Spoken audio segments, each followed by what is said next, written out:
Shalom, selamat pagi untuk kita semua, terkhusus untuk bagi siapapun yang menyaksikan video ini. Kali ini saya akan mempresentasikan sebuah karya tulis saya mengenai misi terhadap orang dalam gangguan jiwa, di mana misi tersebut yang menjadi subjeknya adalah gereja itu sendiri sebagai pelaksana misi. Mungkin yang pertama kali saya tampilkan di sini adalah mengapa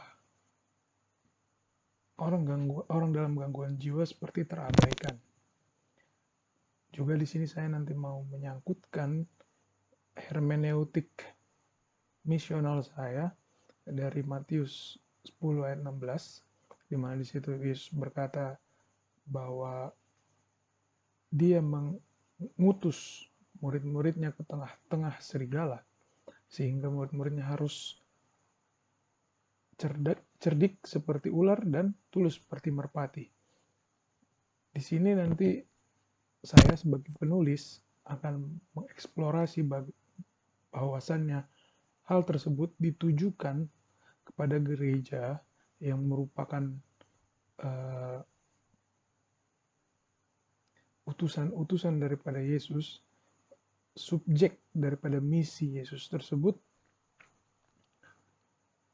yang diperlukan agar cerdik seperti ular dan juga tulus seperti merpati. Lalu pertama-tama di sini latar belakang yang saya ambil mungkin definisi dari gangguan jiwa itu sendiri. Gangguan jiwa merupakan manifestasi dari bentuk penyimpangan perilaku akibat adanya distorsi emosi sehingga ditemukan ketidakwajaran dalam hal bertingkah laku. Ada dia dalam berperilaku seperti misalkan ya tidak normal, mungkin bahasa umumnya seperti itu, tidak normal di kalangan masyarakat. Gangguan jiwa ini bisa akut, bisa kronis, bisa juga menahun. Jadi dia nggak harus yang udah parah banget, karena memang semua orang pun memiliki gangguan jiwanya masing-masing. Dan itu pun ada tingkatannya. Di masyarakat sendiri, stigma bahwa gangguan jiwa merupakan penyakit yang sulit disembuhkan, memalukan, dan aib bagi keluarganya itu memang sudah tertanam di masyarakat. Jadi peran lembaga ini penting. Nah, jika pemerintah sudah memiliki lembaga-lembaga masyarakat yang khusus untuk mengeksplorasi mengenai hal tersebut, mengenai orang dalam gangguan jiwa, untuk mengurusnya dan sebagainya, bagaimana peran gereja? Di situ yang akan penulis coba sampaikan. Untuk pertama-tama dalam pembahasan, sebelumnya di sini penulis memakai metode penelitian studi literatur. Jadi penulis mengecek sumber-sumber yang berkaitan mengenai topik tadi dan menganalisanya, dan kemudian dapatlah hasil analisa seperti berikut. Yang pertama itu kita mulai dari karakteristik dan faktor penyebab gangguan jiwa. Gangguan jiwa ini banyak sekali berbagai macam jenisnya, yang juga disebabkan oleh hal yang berbeda.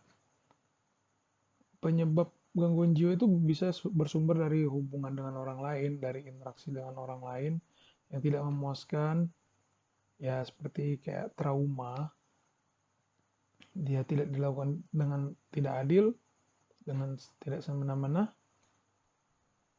Terus mungkin juga dia kehilangan orang yang dicintai, kehilangan pekerjaan atau sebagainya. Jadi dia mengalami distorsi emosi, sehingga di situ dia seperti merenung, kenapa sih seperti ini, sehingga ya kalau misalnya dibilang lari lah dia dari hal yang sewajarnya. Gejala utama atau gejala yang menandai orang dalam gangguan jiwa ini terdapat pada unsur kejiwaannya. Tapi penyebab utama mungkin ada di segi fisik dan lingkungan sosial yang nanti itu akan mengalirkan kepada psikisnya. Jenis-jenis gangguan jiwa ini banyak.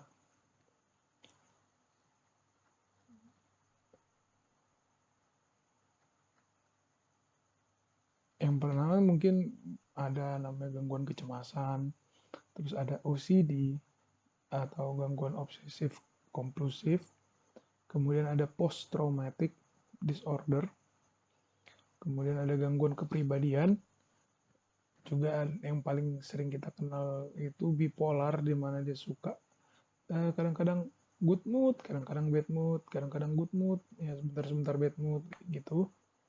Kemudian depresi tentu saja sampai dia mau bunuh diri. Terus ada juga skizofrenia. Itu adalah macam-macam gangguan jiwa. Ada banyak tentunya, dan di situ pun penanganannya berbeda-beda ternyata. Nah, kemudian kita beralih kepada sumber dari Alkitab sendiri, apa pandangannya tentang ODGJ. Penulis ini mengambil dari Lukas 8:26 sampai 39, Matius 8 ayat 28, Markus 5 ayat 1 sampai 20. Ini paralel ya. Jadi narasinya ini menceritakan hal yang sama. Jadi pada saat itu Yesus dan murid-muridnya baru saja tiba di tanah orang Gerasa. Namun di Matius sendiri itu nggak dikasih tahu bahwa itu adalah tanah orang Gerasa. Yesus datang kepada orang yang kerasukan roh jahat. Siang malam orang yang kerasukan roh jahat tersebut akan berkeliaran di pekuburan dan bukit-bukit sambil berteriak-teriak dan memukuli dirinya dengan batu sehingga ini menjadi membuat takut bagi orang-orang yang ingin mendekatinya. Nah, jika dilihat dari konteks saat ini, orang dalam gangguan jiwa juga memiliki ciri-ciri yang dituliskan dalam Injil Matius, Markus, Lukas tersebut. Pada zaman pemberitaan Injil yang dilakukan oleh Yesus, sama semua bentuk gangguan mental atau jiwa masih diidentikan dengan yang namanya roh jahat, kerasukan roh jahat. Sehingga orang yang berada dalam gangguan jiwa diidentikan atau dikenal dengan orang yang kerasukan roh jahat. Salah satunya seperti yang tertulis dalam kitab Injil tadi di Lukas 8 ayat 26 sampai 39, Matius 8 ayat 28, dan Markus 5 ayat 1 sampai 20. Nah, ini gambaran orang dalam gangguan jiwa yang secara harafiah terdapat di Alkitab. Ciri-cirinya itu sama, ya. Dia berkeliaran di pekuburan, di kuburan maksudnya, terus suka memukuli dirinya sendiri dengan batu. Ini merupakan salah satu contoh gangguan jiwa. Nah, jika zaman itu masih dikategorikan sebagai kerasukan roh jahat. Bagaimana dengan zaman sekarang? Oke, memang mungkin abad-abad yang sebelumnya juga, jadi beberapa abad setelah abad Yesus, mungkin gereja masih memahami hal yang sama. Tapi bagaimana dengan zaman sekarang, di mana ilmu pengetahuan sudah berkembang, di mana dulu Sigmund Freud itu pernah menyembuhkan orang yang tidak bisa berjalan hanya dengan berkomunikasi, berinteraksi, berbicara, saling curhat-curhatan. Bagaimana gereja harus mereformasi hal tersebut? Tentu ini akan menjadi tantangan yang berat. Karena orang dalam gangguan jiwa ini pun tidak terlepas dari objek misi. Nah, kita beralih kepada ketika misi ini dihadapkan dengan orang dengan gangguan jiwa itu. Misi itu sendiri kan didasari oleh amanat agung Yesus. Aktivitas tersebut antara lain yang mengajar, memuridkan dan membaptiskan. Ya kan? Menurut Ari de Couppier. Nah, hal tersebut ya, memuridkan, mengajar dan membaptiskan itu pun tidak terlepas harus dihadapkan juga terhadap orang dengan gangguan jiwa sendiri. Nah, misi ini dianggap sebagai suatu tindakan Allah yang berpaling kepada dunia. Jadi Allah itu ingin bertindak kepada dunia. Jadi, nah, ada dong alatnya, ada dong perantaranya. Ya, yang sekarang itu siapa? Kalau bukan gereja. Gereja sebagai komunitas orang-orang beriman, ya seharusnya melaksanakan misi tersebut. Nah, sekarang kita beralih lagi. Saya mau menggali hermeneutik misional Matius 10 ayat 16, di mana di situ dikatakan, lihatlah, aku mengutus engkau kepada kawanan para serigala, hingga kamu harus cerdik seperti ular dan tulus seperti merpati. Kata melihat ini berbeda di bagian sebelumnya, yaitu bagian dirinya yang mengarahkan bagian ini muridnya. Yesus menarik perhatian pada murid dengan penglihatan dan secara harafiah mengatakan bahkan aku mengutus kamu. Kata-kata yang sama seperti Keluaran 3 ayat 12 ketika Allah memerintahkan Musa untuk memimpin orang Israel keluar dari Mesir. Perhatikan di sini bahwa murid ditugaskan untuk menjadi pemimpin umat Allah seperti Musa. Dia mengirim mereka ke antara serigala seperti domba, mengingat pemikiran mesianik dari Yesaya 11 ayat 6 ya. Serigala akan tinggal bersama dengan domba. Nah, memperlakukan mereka seperti ini, ya, memperlakukan mereka seperti domba juga menyoroti bahaya yang akan mereka hadapi saat menjalani misi. Ini menarik perhatian bagi komunitas Yesus, ya, Israel sejati, ya, sebagai Israel sejati, karena literatur Yahudi secara tradisional menggunakan istilah domba dan serigala untuk menggambarkan Israel dan bangsa lain. Karena ayat ini adalah setelah Yesus meninggalkan 12 muridnya ke Israel, orang-orang Yahudi yang memusuhi kerajaannya sekarang secara implisit digambarkan sebagai serigala. Ketika Yesus memberitahu mereka bahwa mereka licik seperti ular, ya cerdik, maksudnya cerdik seperti ular, dia merujuk pada kisah Taman Eden dalam Kejadian. Di sini ular disebut cerdik, tetapi kata Yunaninya sama baiknya di sini dan di ayat Kejadian 3 ayat 11 itu, 3 ayat 1, di mana di situ kisah ular di Taman Eden itu. Nah, kebijaksanaan diperlukan untuk menghindari bahaya, tapi hanya sesuai dengan misi mereka. Jadi, kebijaksanaan diperlukan untuk menghindari bahaya, dan juga kebijaksanaan itu diperlukan untuk mengorganisir apa yang harus mereka lakukan, apa yang harus gereja lakukan di saat ini. Maka dapat dilihat bahwa sebenarnya gereja juga harus cerdik dan tulus. Nah, di sini mengalir lagi, penulis mengambil suatu model misi yang dapat dilakukan terhadap orang dalam gangguan jiwa, orang dengan gangguan jiwa.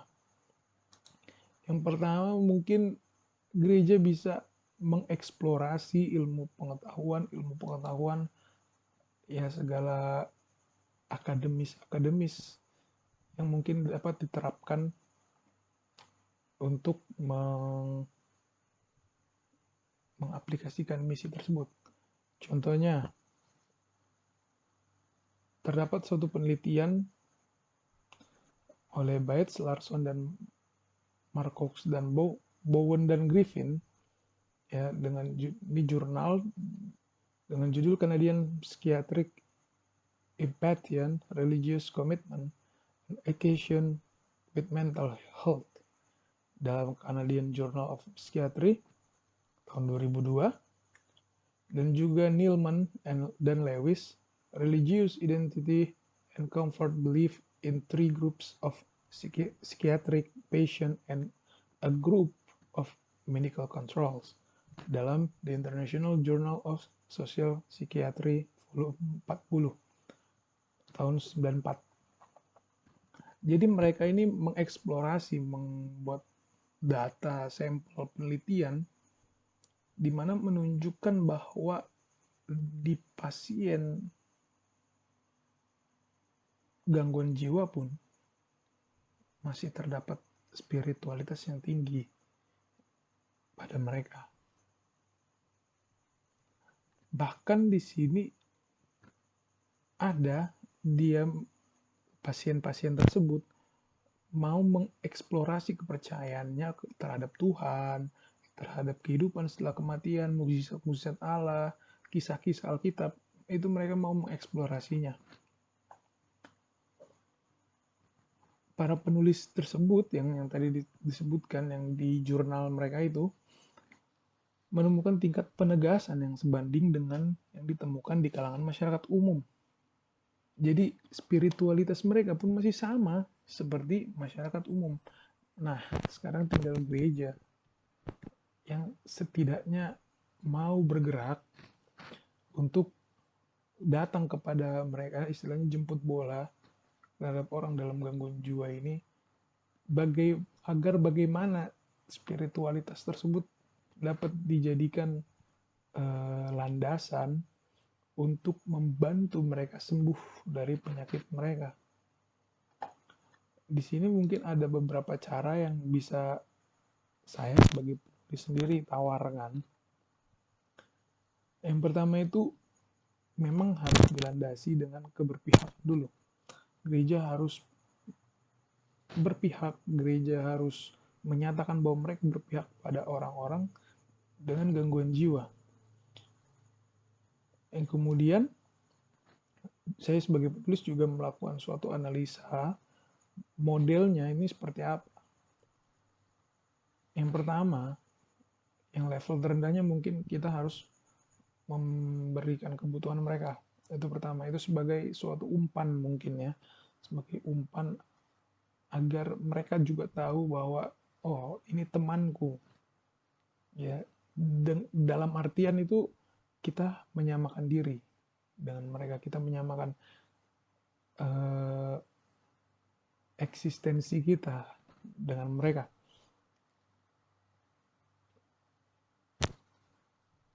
Nah, kemudian itu adalah membimbing mereka dengan cara apa? Yang pertama, mungkin membangun sebuah lembaga, sebuah panti.